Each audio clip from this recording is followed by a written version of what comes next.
మీ personal interviews మరియు వ్యాపార ప్రకటనల కొరకు ఈ నెంబర్ ని సంప్రదించండి. నమస్తే, వెల్కమ్ టు మనం టీవీ. నేను మీ ప్రియాంకరావు. ఈ రోజు మనతో పాటు ప్రముఖ పొలిటికల్ అనలిస్ట్ అప్పసాని రాజేష్ గారు ఉన్నారు. వారితో మాట్లాడదాం. నమస్కారం సార్. నమస్కారం సార్, జగన్మోహన్ రెడ్డి గారి హయాంలో ఎప్పుడు చూసినా ఎవరో ఒకరు బలవ్వాల్సిందేనా? ఎందుకంటే అప్పుడు చూసుకుంటే శ్రీలక్ష్మి గారు, ఇప్పుడు చూసుకుంటే ముంబై నటి ఎవరైతే ఉన్నారో ఆమె కేసులో ఇప్పుడు అధికారులు బలయ్యారు. అంటే జగన్మోహన్ రెడ్డి చేసే పనులకి, ప్రతి పనికి కూడా అధికారులే బలిపశువులుగా మారాల్సిన పరిస్థితి ఏర్పడింది అంటారా? అసలు ఎలా చూడాలి మరి ఇట్లని?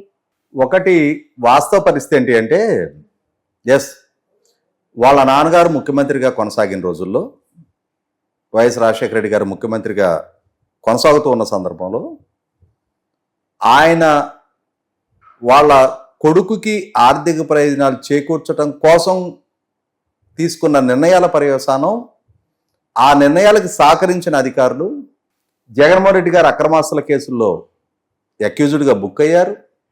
కొంతమంది అరెస్ట్ అయ్యారు, జైలు జీవితం చూశారు. ఆనాటి నుంచి ఈనాటికి చాలామంది అధికారులు ఆ కేసులో అక్యూజ్డ్గా కొనసాగుతూనే ఉన్నారు. మరి ఈ అనుభవం ప్రత్యక్షంగా కళ్ళ ముందు కనిపిస్తూనే ఉన్నప్పుడు, డబ్బు పరంగా లబ్ధి పొందింది జగన్మోహన్ రెడ్డి గారు. అంటే సిబిఐ నిర్ధారించిన ప్రకారం వ్యాపార సంస్థలు, ఎస్టేట్లు, ప్యాలెస్లు, మీడియా సంస్థలు, పరిశ్రమలు, ఇవన్నీ సమకూరింది జగన్మోహన్ రెడ్డి గారికి. చెప్పకూడు మనకా అని చెప్పిన రియలైజేషన్ అధికారులకు రావాలిగా. భవిష్యత్తులోనైనా సరే మనము కానీ, మనలాంటి మిగిలిన అధికారులు కానీ ఇంకొకరి జగన్మోహన్ రెడ్డి గారి కోసం బలిపశువులుగా మారాల్సిన అవసరం లేదు అని చెప్పిన జ్ఞానోదయం వాళ్ళకి కలగాలిగా. ఇవాళ ఒక చిన్న పిల్లవాడు ఏదైనా ఒక తప్పడడుగులు వేస్తా ఉన్నాడు అంటే, పొయ్యి మీద వేడివేడి నీళ్లు కాగుతా ఉన్నాయి, ఆ నీళ్ల దగ్గరికి వెళ్తే కాలతాయి అనే అవగాహన లేని వయసులో పిల్లలు వెళ్ళి గబక్కన చేయబెట్టేస్తారు.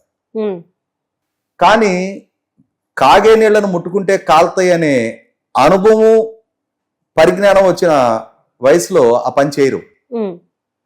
ఆనాడు రాజశేఖర రెడ్డి గారి ముఖ్యమంత్రిగా కొనసాగిన రోజుల్లో అంటే వాళ్ళ పొత్తు పర్యవసానం, వాళ్ళ ఆదేశాలు పాటించిన పర్యవసానం ఎటువంటి పరిస్థితులు, పరిణామాలు ఎదురు కావచ్చు అనేది తెలియని రోజు వాళ్ళకి సహకరించారు.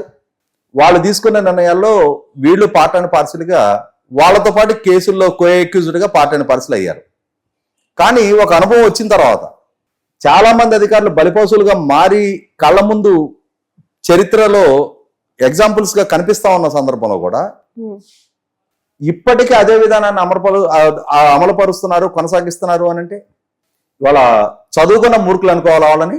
లేదు, ఈ ఉద్యోగాల్లో ఏం వస్తుందిలే, కొన్నాళ్ళు వాళ్ళకి సహకరిస్తే వాళ్ళు ఇచ్చే మూటలో జీవితకాలం ఈ ఉద్యోగం చేసినా కూడా అంతటి స్థాయి లాభం మనకు దక్కదు, అయితే మహా కేసులు అవుతాయి, కొన్నాళ్ళు జైలు జీవితం ఉంటుంది అని చెప్పని ఇడిసేశారు అనుకోవాలా. బరితెగింపు. ఇవాళ చదువు సంస్కారం లేని వాళ్ళకి, లోకజ్ఞానం లేని వాళ్ళకి, చట్టపరంగా ఎదురయ్యే పరిస్థితులు, పరిణామాల గురించి అవగాహన లేనాడికి మనం తెలియజెప్పచ్చు. మన పెద్దలు చెప్తారు కదా, నిద్రపోయేవాడిని లేపచ్చు, నిద్ర నటించేవాడిని లేపలేమని చెప్పని. తెలిసుండి అన్ని అంశాల పట్ల అవగాహన ఉండి రేపు తమ భవిష్యత్తు ఏంటనేది స్పష్టత ఉండి కూడా తప్పటడుగులు వేసేవాడిని తప్పటడుగులు కాదు, బరితెగింపు అడుగుల కింద లెక్కేసుకోవాలి. ఇప్పుడు ఈ కాదంబరి జత్వాని కేసులో అధికారుల తీరు ప్రశ్నార్థకంగా మారుతుంది. వీళ్ళొక్కళ్ళే కాదు కదా, ఈ 5 సంవత్సరాలు జగన్మోహన్ రెడ్డి గారి పరిపాలన హయాంలో గమనించుకుంటే, ఆ రోజు జగన్మోహన్ రెడ్డి గారు కొంతమంది అధికారుల మీద కక్ష సాధింపు చర్యలకు పాల్పడుతున్నప్పుడు వాళ్ళు కదా బలవుతుంది, మనం కాదు కదా, మనం సేఫ్ సైడ్ అనుకున్నారు కొంతమంది. ఆరే మనతో పాటు ఆయన సహచర ఉద్యోగుల్ని ఆయన వేధింపులకు గురి చేస్తున్నాడు, మనం సంఘటితంగా నిలబడి ఒకరికొకరు అండదండలు అందించుకోవాలని చెప్పని ఆలోచించలా. మనం సేఫ్గానే ఉన్నాం. మన మీద జగన్మోహన్ రెడ్డి గారికి బ్రహ్మాండమైన ప్రేమ, ఆప్యాయత, అనురాగం ఉన్నాయి. వాళ్ళేదో కొంతమంది వాళ్ళు చంద్రబాబు నాయుడు గారి సంబంధికులుగా ఆయన వాళ్ళని టార్గెట్ చేస్తున్నాడు, వాళ్ళని చేసుకుంటే చేసుకోనిలే మనం సేఫ్ అనుకున్నారు. కానీ ఏం జరిగిన తర్వాత ఎవరెవరైతే జగన్మోహన్ రెడ్డి గారి పట్ల అతి లాయల్టీ ప్రదర్శించారో కొన్ని ఎగ్జాంపుల్ చెప్తా నేను. తిరుపతి పార్లమెంట్ ఉప ఎన్నిక జరిగింది. ఆ ఉప ఎన్నిక జరిగిన సందర్భంగా ఆ ఉప ఎన్నిక మొత్తాన్ని పర్యవేక్షించింది ఎవరు? ఆ జిల్లా మంత్రి పెద్దిరెడ్డి రామచంద్రారెడ్డి గారు, తిరుపతి స్థానిక శాసనసభ్యుడు భువన కరుణాకర్ రెడ్డి గారు, వాళ్ళ కొడుకు అభినయ్ రెడ్డి, చెవిరెడ్డి భాస్కర్ రెడ్డి గారు, ఇటువంటి నాయకులు ఆ ఎన్నికను పర్యవేక్షించారు. ఆ ఎన్నిక జరగటం ద్వారా డాక్టర్ గురుమూర్తి గారు అనే అభ్యర్థి ఎంపీగా ఎన్నికయ్యాడు. కానీ ఆ ఎన్నికలలో లాగిన్ ఐడి అంటే ఈఆర్ఓగా ఉన్న గిరీష్ షా అనే ఐఏఎస్ అధికారి లాగిన్ ఐడి మిస్యూజ్ అయ్యి ఆ లాగిన్ ఐడిని ద్వారా 35,000 ఓటర్ ఐడీలు డౌన్లోడ్ చేసి వాటి స్థానంలో దొంగ ఓటర్ ఐడీలు ముద్రించి ఈ ముద్రించిన దొంగ ఓటర్ ఐడీని ఉపయోగపెట్టి వేల మందిని వందలాది బస్సుల్లో తరలించి ఆ ఎన్నికను ఒక ప్రహసనంగా ఈ నాయకులు మార్చారు. ఆ మార్చిన పర్యవసానం డాక్టర్ గురుమూర్తి ఎంపీగా నెగ్గాడు. కానీ ఎలక్షన్ కమిషన్కి ఫిర్యాదులు అందిన తర్వాత విచారణ జరిపి ఐఏఎస్ అధికారిగా ఉన్న గిరీష, తిరుపతి మున్సిపల్ డిప్యూటీ కమిషనర్గా ఉన్న చంద్రమౌళేశ్వర్ రెడ్డి, సిఐలు, తహసీల్దార్లు, ఎస్ఐలు, కానిస్టేబుల్ స్థాయి వరకు వీళ్ళ మీద కేసులు నమోదు చేశారు, సస్పెండ్ చేశారు. అంటే ఇక్కడ బలిపశువులుగా ఎవరు మారారు? అధికారులు. నాయకులు ఇచ్చిన ఆదేశాలు వీళ్ళు అమలుపరిచారు. ఒక్క నాయకుడి మీద కేసు నమోదు కాల. ఆ ప్రహసనంగా మార్చిన ఎన్నిక ద్వారా గురుమూర్తి ఎంపీగా ఎన్నికైపోయాడు. ఆయన ఎన్నిక ప్రశ్నార్థకం కాల. మామూలుగా ఆ ఎన్నికను రద్దు చేయాలి, అతను మళ్ళీ 2024 ఎన్నికల్లో పోటీ చేయకుండా డిబార్ చేయాలి, డిస్క్వాలిఫై చేయాలి.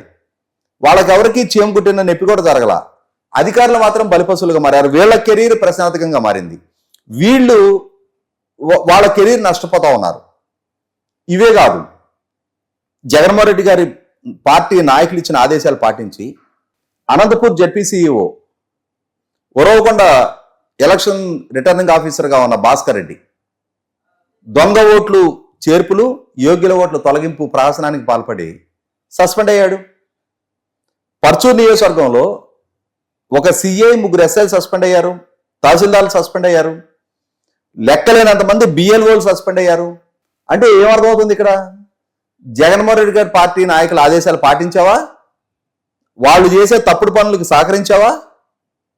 అంతిమంగా బలిపశువుగా మారేది నువ్వు అని చెప్పని ప్రత్యక్ష ఉదాహరణ కనిపిస్తా ఉంది. కనిపిస్తున్నా కూడా జగన్మోహన్ రెడ్డి గారి వల్ల మన సహచర ఉద్యోగులు బలిపశువులుగా మారుతున్నారు. జగన్మోహన్ రెడ్డి గారి పార్టీ నాయకులు ఎవరు బాధ్యులుగా మారట్లా, జగన్మోహన్ రెడ్డి గారు లైబిలిటీ తీసుకోవట్లా. ఇవాళ ఉద్యోగులుగా మనం బలిపశువులు అవుతున్నాం అని చెప్పిన రియలైజేషన్, ఆ కామన్ సెన్స్, ఆ విఘ్నతే కానీ ప్రదర్శించున్నట్టయితే ఇవాళ అదే జగన్మోహన్ రెడ్డి గారికి సజ్జన్ జిందాల్కి ఉన్న అటాచ్మెంట్ నేపథ్యంలో దశాబ్దాల తరబడి రాజశేఖర రెడ్డి గారి హయాం నుంచి కూడా మాకు కుటుంబ సంబంధ బాంధవ్యాలు ఉన్నాయని చెప్పని కడప స్టీల్ ప్లాంట్ శంకుస్థాపన రోజే సజ్జన్ జిందాల్ స్వయంగా బహిరంగ సభలో చెప్పాడు. అంటే అటువంటి అవినాభావ సంబంధాలు ఉన్న సజ్జన్ జిందాల్కి ముంబైలో ఈ కాదంబరి జత్వాని నమోదు చేసిన కేసు నుంచి విముక్తి కల్పించటం కోసం, అంటే ఇక్కడ జగన్మోహన్ రెడ్డికి తనకున్న కాంటాక్ట్స్ లో ఎవరికో కష్టం వస్తే వాళ్ళని కాపాడటం కోసం ఇక్కడ అధికారులను బలిపశువులు చేశాడు. ఈ అధికారులు రిలీజ్ అవ్వాలిగా. అరే మనకేం సంబంధం, మన రాష్ట్రానికి సంబంధం లేదు, మన జ్యూరిస్డిక్షన్ కాదు, మనం ఎందుకు దీంట్లో ఇన్వాల్వ్ అవ్వాలనే విఘ్నత ప్రదర్శించాలిగా. నేను మొదట్లోనే చెప్పినట్టుగా వీళ్ళెవరు చదువు సంజయ్ లేనాళ్ళ, they are the cream of the society. నేను ఈ ఐఏఎస్ ఐపీఎస్ ల ప్రస్తావన వచ్చిన ప్రతి సందర్భంలో వాడే పదం ఇదే. కొన్ని లక్షల మంది ఆ ఉద్యోగాలు దక్కించుకోవాలని చెప్పని ఆకాంక్షిస్తే ఆ రాత పరీక్షలు, ఆ పోటీ పరీక్షల్లో, ఆ ఇంటర్వ్యూల్లో వాటిల్లో నెగ్గి కొద్ది వందల మందికి మాత్రమే దక్కే సువర్ణావకాశం, వాళ్ళ ప్రతిభ ద్వారా దక్కించుకునే అద్భుత అవకాశం. దానికి షార్ట్ కట్స్ ఏమి ఉండవు. అంతటి తెలివి, కామన్ సెన్స్ ఉన్న, లాజికల్ థింకింగ్ ఉన్న అంతటి ఉన్నత విద్యావంతులు ఇవాళ ఈ ఇల్లీగల్ యాక్టివిటీస్లో జగన్మోహన్ రెడ్డి గారు ఆదేశించారు కాబట్టి అని చెప్పని రూల్ ఆఫ్ లాను అతిక్రమించి ఈ విధమైన కార్యక్రమాల్లో ఇన్వాల్వ్ అయినప్పుడు ఖచ్చితంగా వాళ్లే బాధ్యులు, వాళ్ళు మాత్రమే బాధ్యులుగా మారుతున్నారు ఇవాళ. ఇప్పటికైనా సరే జగన్మోహన్ రెడ్డి గారి పట్ల ఈ లాయల్టీ ఎందుకు ప్రదర్శిస్తున్నారు లాయల్టీస్? వాళ్ళకు వ్యక్తిగతంగా ఏ లాభం లేకుండా, వాళ్ళు అవినీతికి పాల్పడకుండా, అంటే స్ట్రిక్ట్ గా వాళ్ళ ఉద్యోగ విధులకు వాళ్ళు కట్టుబడి మేము బిజినెస్ రూల్స్ అతిక్రమించాం, రూల్ ఆఫ్ లాని అతిక్రమించాం, మేము మా ఉద్యోగ విధులకే కట్టుబడి ఉంటాం అని చెప్పని వాళ్ళందరూ భీష్మించుకొని కూర్చుంటే జగన్మోహన్ రెడ్డి గారు బలవంతాన వాళ్ళ చేత ఈ తప్పుడు పనులు చేయించగలుగుతాడా? ఆయన ఏలు పెట్టే సంధిస్తే వీళ్ళు కాళ్ళు పెట్టారు. ఆయన చిన్నపాటి తప్పు చేయమని వీళ్ళని ఆదేశిస్తే వీళ్ళు రెచ్చిపోయి ప్రవర్తించిన పర్యవసానం ఇవాళ అంటే ఖచ్చితంగా అనైతిక కార్యక్రమాలు, చట్ట వ్యతిరేక కార్యక్రమాలకి వీళ్ళు బాధ్యులయ్యారు. వీళ్ళ చేతుల మీదుగా నిర్వహించబడ్డాయి. ఖచ్చితంగా వీళ్ళు బాధ్యులే.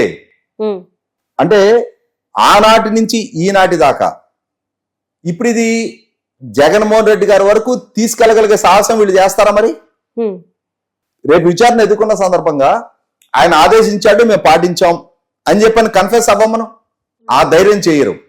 అందుకని ఇక్కడ ఏమవుతుంది, ప్రతి సందర్భంలో కూడా రాజకీయ నాయకులు వాళ్ళు సేఫ్ గానే ఉంటున్నారు, వాళ్ళు నోటి ద్వారా ఆదేశాలు ఇస్తున్నారు. వీళ్ళు చట్టపరంగా అంటే వీళ్ళ సంతకాలు, వీళ్ళ యాక్షన్స్ వీళ్ళని లైబుల్ గా చేస్తా ఉన్నాయి. మరి చూద్దాం, కనీసం ఎప్పటికైనా సరే ఈ అధికార వ్యవస్థలో ఈ అనుభవం చూసిన తర్వాత అయినా రియలైజేషన్ వస్తో రాదు. Right, thank you so much sir.